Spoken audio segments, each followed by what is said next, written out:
कितने आवश्यक तत्व हो गए? बहुत ज़्यादा ना होने पाए, सबका एक ही हो। हाँ, 4 ना, ठीक। कौन कौन सा है बोल दीजिए। विक्रय की पक्षकार, विक्रय की विषय वस्तु, स्वामित्व का अंतरण, प्रतिफल। अब डिफिनेशन में देखिए वही चीज़ है, उसमें भी अचल संपत्ति आया, विषय वस्तु में आया होगा, विक्रय की विषय वस्तु में आया होगा ना, उसी में अंडरलाइन कर लीजिएगा। अचल संपत्ति, अचल संपत्ति प्रिय है, स्वामित्व शब्द प्रिय है।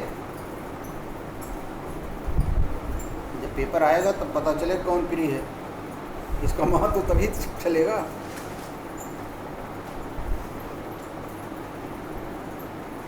अब आइए विक्रय कैसे किया जाता है, विक्रय कैसे किया जाता है।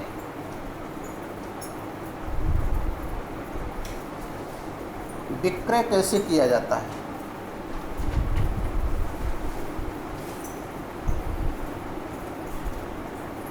लिखिए। धारा 54 में 54 सेकंड, 54 पार्ट सेकंड, धारा 54 पैरा सेकंड में इसका वर्णन किया गया है।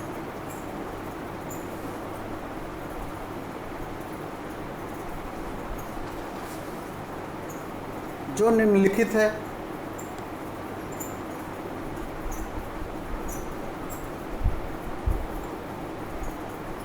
जो निम्नलिखित है।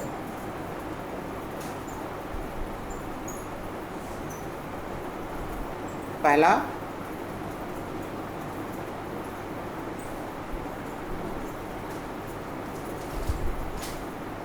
₹100, 100 रुपये या उससे ज़्यादा की वैल्यू की मूर्त अस्थावर संपत्ति, टेंजेबल इमूवेबल प्रॉपर्टी, 100 रुपये या उससे ज़्यादा वैल्यू या मूल्य की मूर्त अस्थावर संपत्ति, टेंजेबल प्रॉपर्टी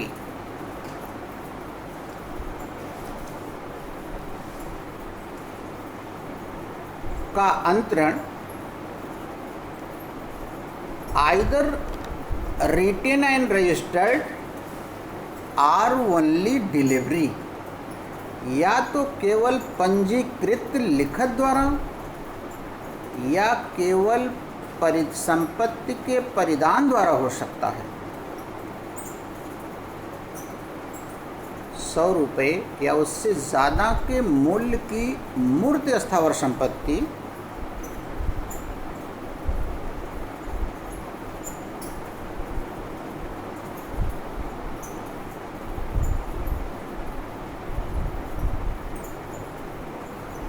या तो पंजीकृत लिखत द्वारा या तो केवल परिधान द्वारा हो सकता है।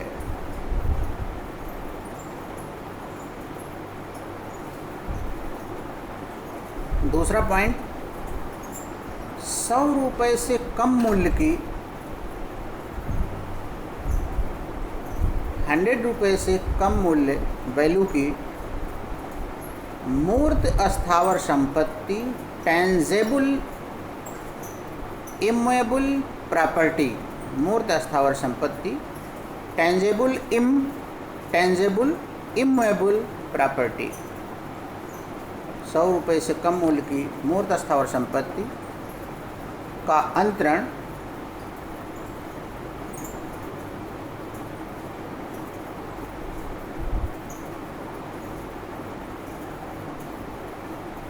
या तो पंजीकृत लिखत द्वारा आइदर रिटेन एंड रजिस्टर्ड या संपत्ति के परिधान द्वारा किया जा सकता है।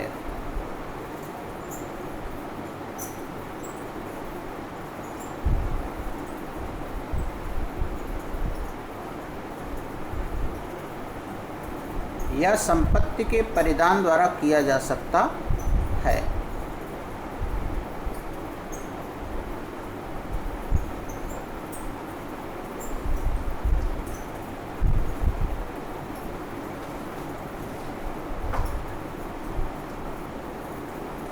पहले वाले में थोड़ा सा संशोधन करिए, डिलीवरी वाला नहीं है पहले वाले में। पहले में हम फिर से संशोधन करा दे रहे हैं, थोड़ी मिस्टेक थोड़ी सी हो गई उसमें। 100 रुपये अथवा उससे अधिक मूल्य की टेंजेबल इमोबल प्रॉपर्टी, मूर्त अस्थावर संपत्ति, उसमें थोड़ा और जोड़ दिए, या अन्य अमूर्त वस्तु, इनटेंजेबल थिंग्स, अन्य अमूर्त वस्तु, इनटेंजेबल थिंग्स, विक्रय मात्र पंजीकृत लिखत द्वारा किया जा सकता है। विक्रय मात्र पंजीकृत लिखत द्वारा किया जा सकता है। डिलीवरी शब्द हटा दीजिएगा, मात्र पंजीकृत लिखत द्वारा, ओनली रजिस्टर्ड इंस्ट्रूमेंट।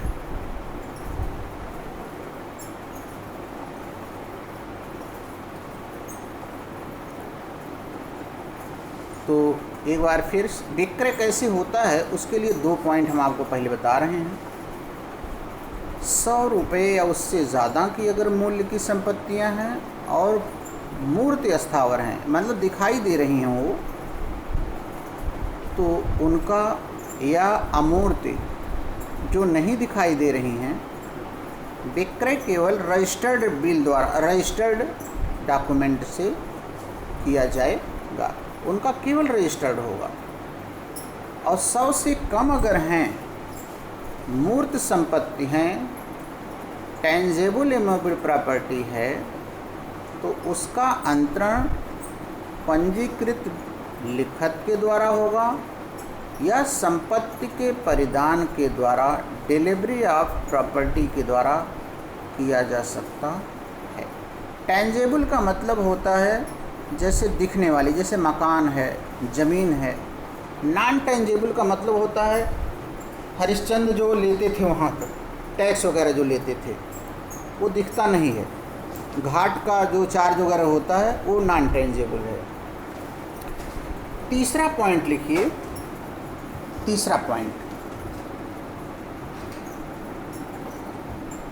देखिए, जो टेंजेबल चीज़ें हैं, मकान मालिक कैसे आपको देता है मकान, चाबी जाकर के ताला खोल देता है, और अगर आप मांगते हैं यही ताला हमें दे दीजिए जब तक हम नया ताला ना खरीदें, तो ताला भी आपको दे देता है।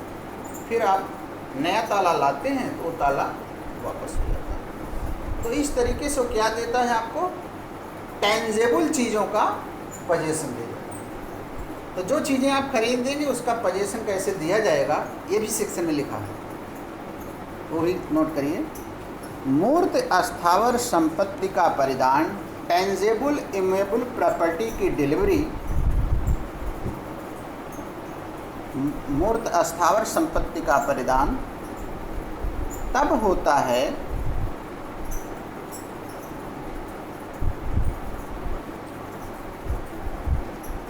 जबकि विक्रेता, सेलर, क्रेता, बायर या क्रेता द्वारा बताए गए व्यक्ति को संपत्ति पर कब्जा दे देता है। जबकि विक्रेता, सेलर, कामा, क्रेता, बायर या क्रेता द्वारा बताए गए व्यक्ति को कब्जा दे देता है, कब्जा करा देता है। कभी कभी किराएदार फ़ोन कर देता मकान मालिक से, ये हमारा चचा जा रहा है, इसको दे दीजिएगा चाबी, हो गया कब्जा।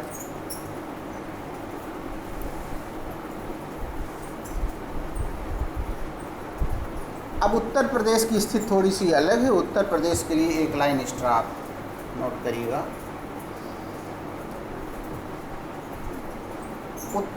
देखो यहाँ 100 रुपये की बात आई है ना, उत्तर प्रदेश में ये सब कुछ नहीं चलेगा। यहाँ जो भी अचल संपत्तियाँ बेची जाएंगी सब लिखी जाएंगी और सब रजिस्टर्ड होंगी, चाहे 1 इंच भी कहीं बिकेगी सब रजिस्टर्ड होगी, सब लिखी जाएगी। यही पॉइंट लिख लीजिएगा। उत्तर प्रदेश में सन 2001 में संशोधन द्वारा यह व्यवस्था की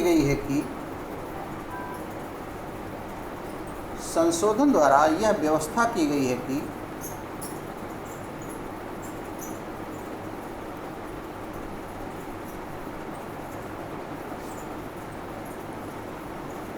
प्रत्येक अचल संपत्ति का विक्रय लिखित रूप में किया जाएगा।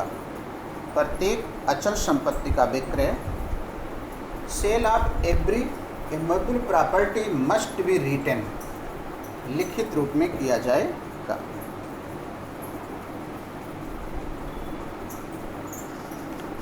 और उसका पंजीकरण भी कराना होगा।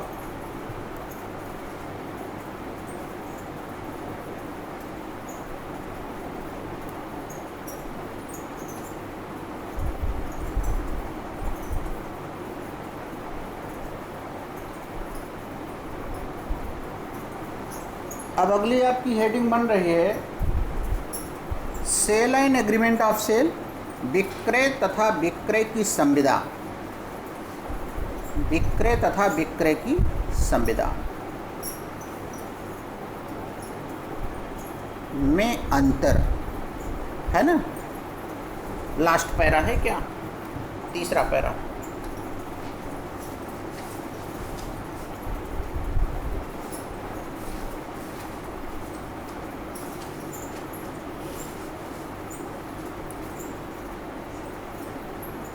क्या लिखा है बैरक में?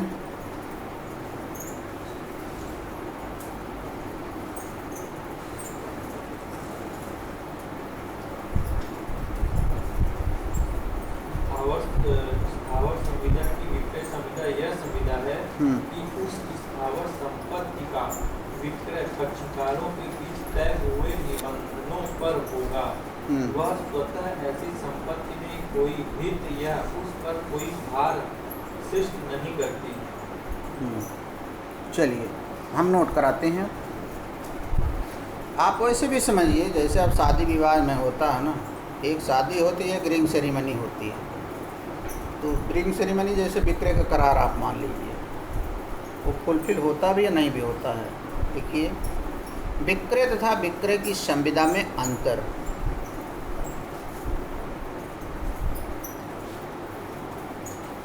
पहला अंतर, इसका पहला अंतर, अस्थावर संपत्ति इमूवेबल प्रॉपर्टी के विक्रय में स्वामित्व का अंतरण होता है। अस्थावर संपत्ति के विक्रय में स्वामित्व का अंतरण होता है। Transfer of ownership in case of immovable property sale, transfer of ownership होता है।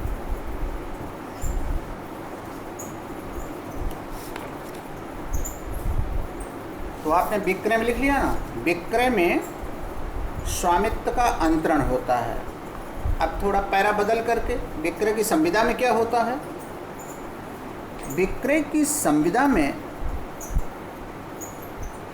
वे शर्तें लिखी जाती हैं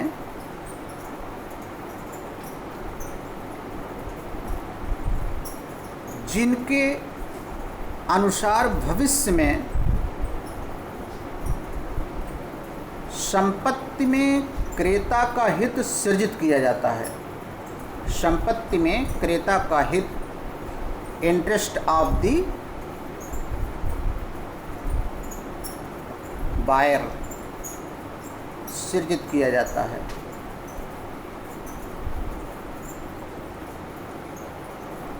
विक्रय की संविदा में, एग्रीमेंट ऑफ सेल में वो कंडीशंस तय की जाती हैं जिसमें फ्यूचर में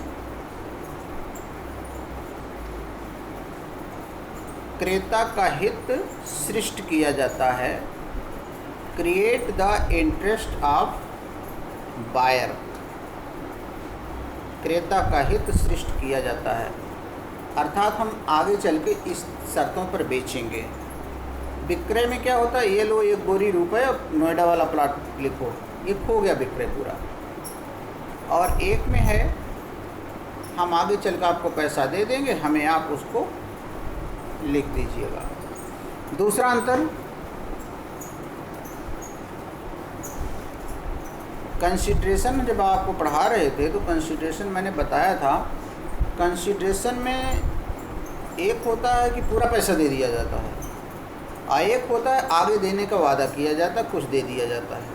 विक्रय में आप जान लीजिए पूरा दे दिया गया है, अब विक्रय के करार में पूरा नहीं दिया जाता है। तो इस पॉइंट को नोट करिए। विक्रय एक एग्जीक्यूटेड कॉन्ट्रैक्ट है। विक्रय एक एग्जीक्यूटेड कॉन्ट्रैक्ट, निष्पादित संविदा है। विक्रय एक निष्पादित एग्जीक्यूटेड कॉन्ट्रैक्ट है। सेल एक एग्जीक्यूटेड कॉन्ट्रैक्ट है।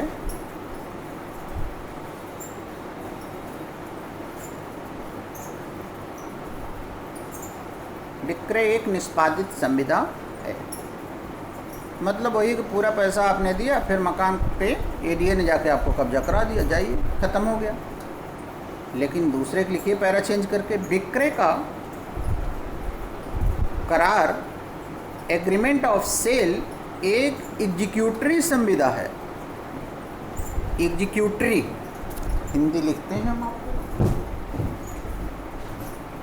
प्यारी हिंदी।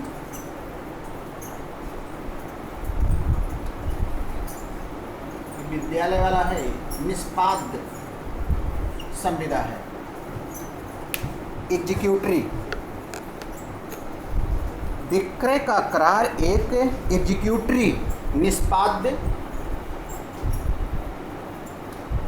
संविदा है, निष्पाद्य।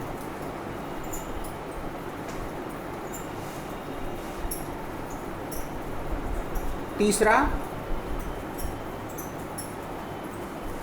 रिगार्डिंग टू रजिस्ट्रेशन, रजिस्ट्रेशन के संबंध में लिख दीजिए। विक्रय की दशा में पंजीकरण आवश्यक है।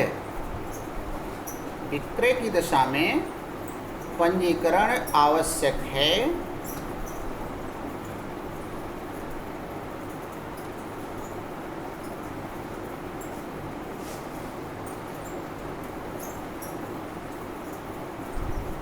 और पैरा चेंज करिए, विक्रय की संविदा का पंजीकरण आवश्यक नहीं है।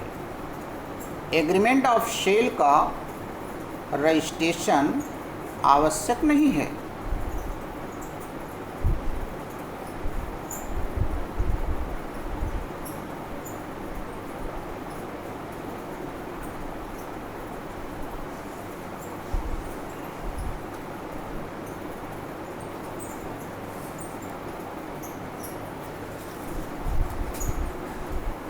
क्या क्वेश्चन रहा?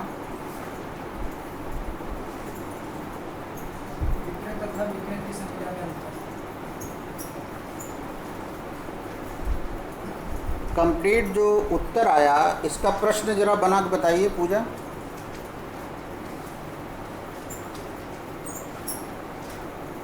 Define cell with essential ingredients and also distinguish between sale and agreement of sale, and also elaborate, can a person has right to enjoy of the property in case of agreement of sale। और यह भी बताइए कि विक्रय की संविदा से क्या क्रेता को संपत्ति में किसी प्रकार का इंटरेस्ट प्राप्त हो जाता है? यानी विक्रय की संविदा जो हुई है उससे कोई हक उस संपत्ति पर उसको मिल जाता है? बस उत्तर वही है, रिंग सेरेमनी मतलब फोन फान करते रहिए, ये नहीं कि लेके आप अमेरिका भाग जाइए, इतना हक नहीं है। एग्रीमेंट ऑफ सेल का मतलब बस यही है कि एक ढाल की तरह आपको मिलेगा, ढाल। कोई बात होगी, देखिए साहब एक हुआ एग्रीमेंट हमारा, यही एग्रीमेंट हमारा, उससे कोई राइट नहीं मिलता। शायद लिखा भी है इसमें, डायरेक्ट मतलब हैं? हाँ, बेयर एक में लिखा है, क्या लिखा जरा सा बताओ।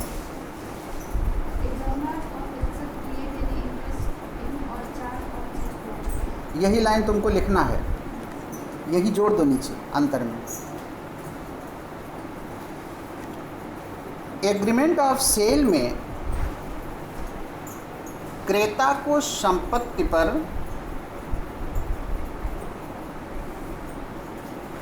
कोई हक नहीं प्राप्त होता है।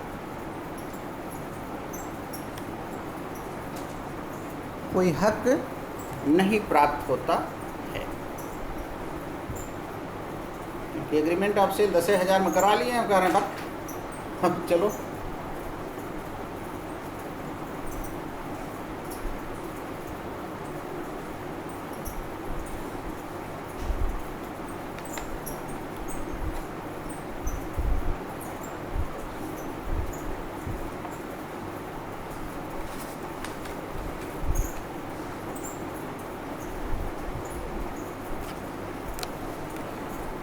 तो सेल पर ये क्वेश्चन आपका पूरा हुआ। एक पॉइंट और है, उसको हम मार्गेज के साथ पढ़ाएंगे। मेनली है, देखिए तो वो वाला मार्गेज वाला जो है हाँ,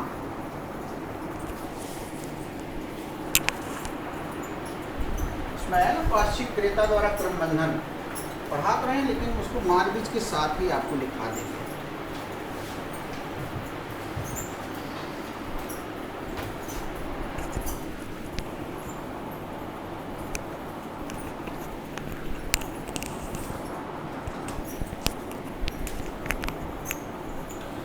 आप देखिए उसको है क्या, वो ये है, सपोज दैट हमने x नामक एक मकान, y नामक एक मकान और z नामक एक मकान, ये 3 मकान को एक आदमी के पास मॉर्गेज कर दिया। एक आदमी के पास मॉर्गेज कर दिया x, y, z 3 मकान को। फिर हमें पैसे की ज़रूरत पड़ गई। हम मिस्टर यम हैं, हमारे पास x, y, z 3 मकान हैं। हमने इन तीनों मकान में से O को, ये 3 मकान हमने बंधक कर दिया है इसको O के पास, और O से हमने 9,000 रुपये लिए हैं, 9,000 रुपये ले लिए हैं O से। मान लीजिए 3,000 तीनों के ले लिया है इनसे, लेकिन अभी मुझे और पैसे की ज़रूरत थी, तो हमने इसी जेड प्रॉपर्टी को यहाँ पर हमने एक मिस्टर ए हैं, इनको हमने 10,000 में बेच दिया, 10,000 में बेच दिया। एक संपत्ति घट गई इसकी, और ये हम 10,000 में इनको बेच दिए। इसी का नाम है सब्सिक्वेंट परचेजर। धारा कौन धारा 56 है ना, देखो यही हो गया सब्सिक्वेंट परचेजर। अब इसी के अधिकारों की सुरक्षा होनी चाहिए, इसी के अधिकारों की सुरक्षा होनी चाहिए, क्योंकि जब इनको पता चलेगा वो का ये हमारी संपत्ति को खरीद लिया तो गुस्से में आएगा और कहे भैया तुम जो हमारा 9,000 लिए हो पहले दे दो। कहा अभी तो है नहीं, तो ठीक हम इसको बेचने जा रहे हैं। जब इसको बेचने जाएगा, यहाँ जो जेड वाली संपत्ति है बेचने की तरफ बढ़ेगा, क्योंकि पहला हक इसी का था। तो ये चिल्लाए ये तो मैं खरीद चुका हूँ, तो तूने खरीदने पहले मुझसे पूछा, तुमसे पूछने की जरूरत नहीं थी, क्योंकि टीपीए की धारा 56 का थी, तुम खरीद सकते हो। हाँ, हम तुमसे कह सकते हैं तुमको बेचना है तो हमारा ना बेचो, इन दोनों से बेच करके तुम्हारा 9,000 अगर मिल सके तो ले लो। इसी का नाम है पार्श्विक क्रेता द्वारा क्रमबंधन। क्या लिखा है? यही उदाहरण देना रहेगा, आपको समझ में आ जाएगा। जहाँ एक व्यक्ति 3 संपत्ति लिया है, उस पर तीनों पे लोन लिया है एक आदमी से, लेकिन उसको पैसे की और ज़रूरत है, एक संपत्ति को किसी को बेच दिया है। अगर यही बेचता ना, ये इनको देख करके यहाँ से पैसा ले लेता, बंधक करके ले लेता, तो पाश्चिक क्रेता द्वारा करबंधन होता तो चला जाता 81 में, 81 में चला जाता फिर। अब यहाँ सेल वाले में है तो ये सेल वाले पे अप्लाई करेगा, जो खरीदेगा उसकी रक्षा 56 करेगी। और नियम भी सही है भाई, अगर दोनों से तुम्हारा पैसा मिल सकता है तो क्या करोगे, छोड़ दो इसको, इनको दोनों बेचो, खुद ही मिल जाएंगे 50,000 तुम्हें। नहीं हम वही करेंगे खुराफात जो करते हैं लोग, पहले इसको बेचेंगे, नहीं मिलेगा तब इसको करेंगे। तो अगर इसको बेचना चाहते हो तो हम भी गुंडाई करेंगे। क्या गुंडाई करेंगे, स्टे करवा देंगे। स्टे कैसे कर, तीनों की स्टे करवाएगा, एक को ना बेचा जाए, क्योंकि पता ही नहीं चल रहा तीनों से कौन हमको बेचा है। इनसे कहा समझ लो ना, तीनों स्टे करवा लेंगे, कुछ भी ना पाओगे, एक को नहीं बेच पाओगे। तब इसके समझ में अच्छा ठीक है हम इसको बेच लें। तो जैसे होता ना मुकदमे की काट मुकदमा, वकील सिखाता है और मुकदमा कर दो तो फिर दिमाग सही हो जाएगा। तो इसी को कहते हैं पाश्चिक क्रेता द्वारा क्रमबंधन। पाश्चिक क्रेता करता है पहले इसको बेच लो, फिर इसको बेच लो, तब इसको इधर आओ। तुम कहना है पहले इसको बेचेंगे फिर इधर जाओगे, तो फिर हमारी निगाह इस पर, हम इसको स्टे करवा देंगे क्योंकि हमने इसको खरीदा है। तो हमारी बात न्यायालय मान लेगा। क्यों मान लेगा, प्रथम दृष्टया मामला वादी के पक्ष में हो तो इसके पक्ष में है मामला, क्योंकि वो खरीदा हुआ दो संपत्तियों से मिल भी सकता है। सुविधा का संतुलन वादी के पक्ष में हो, आर्टिकल 39 CPC, तो सुविधा का संतुलन भी इसी के पक्ष में है, सब कुछ इसी के पक्ष में, स्टे हो जाएगा। लेकिन इसको उसके साथ लिखाया जाएगा बंधक वाले चैप्टर में, सब्सिक्वेंट मार्गेजर वाला।